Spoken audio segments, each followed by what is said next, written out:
Cricket মানেই বাঙালির আবেগ। মাঠে খেলা হোক কিংবা টিভির পর্দায়, ছোট বড় সবার মনেই তৈরি হয় উত্তেজনা। সেই আবেগকে ঘিরেই এবারে আয়োজন করা হয় সেলিব্রিটি ক্রিকেট চ্যাম্পিয়ন্স ট্রফি 2025। তবে টুর্নামেন্ট শেষ হতে না হতেই শুরু হয়েছে নতুন বিতর্ক। গত 5 মে বসুন্ধরা স্পোর্টস কমপ্লেক্সে উদ্বোধন হয় এই টুর্নামেন্টের। পর্দা নামে 13 মে। তবে খেলা শেষ হলেও এই বিতর্কের যেন শেষ নেই। ক্রিকেটের নামে অশ্লীলতা ছড়ানো অভিযোগে 6 অভিনেত্রী ও 3 নির্মাতার বিরুদ্ধে পাঠানো হয়েছে লিগ্যাল নোটিশ। সুপ্রিম কোর্টের আইনজীবী মোহাম্মদ জাকির হোসেন এই নোটিশ পাঠান। মারিয়া মিম উনি এক্স্যাক্টলি ক্রিকেট খেলতে গিয়ে একটা অশ্লীল ড্রেস পরে উনি নিজেকে শো আপ করছে এবং উনি বলছে যদি ফিগারে যদি না দেখাতে পারি তাহলে কেন খেলতে আসলাম।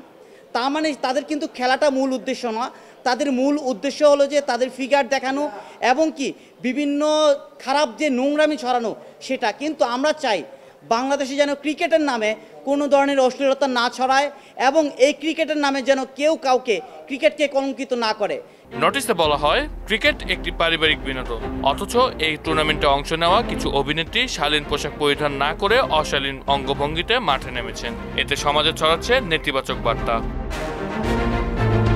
নোটিশে নাম রয়েছে অভিনেত্রী মারিয়া মিম, সিনথিয়া ইয়াসমিন, কেয়া পায়েল, মারুফা আক্তার জামান, শাম্মী ইসলাম নীলা ও আলিশার। পাশাপাশি টুর্নামেন্টে মেন্টর হিসেবে দায়ী করা হয়েছে নির্মাতা প্রবীর চৌধুরী রায়, গিয়াসউদ্দিন সেলিম ও তানিম রহমান অংশুকে। প্রবীণ রহমান চৌধুরী আছেন, গিয়াসউদ্দিন সেলিম আছেন, তানিম রহমান অংশু আছেন।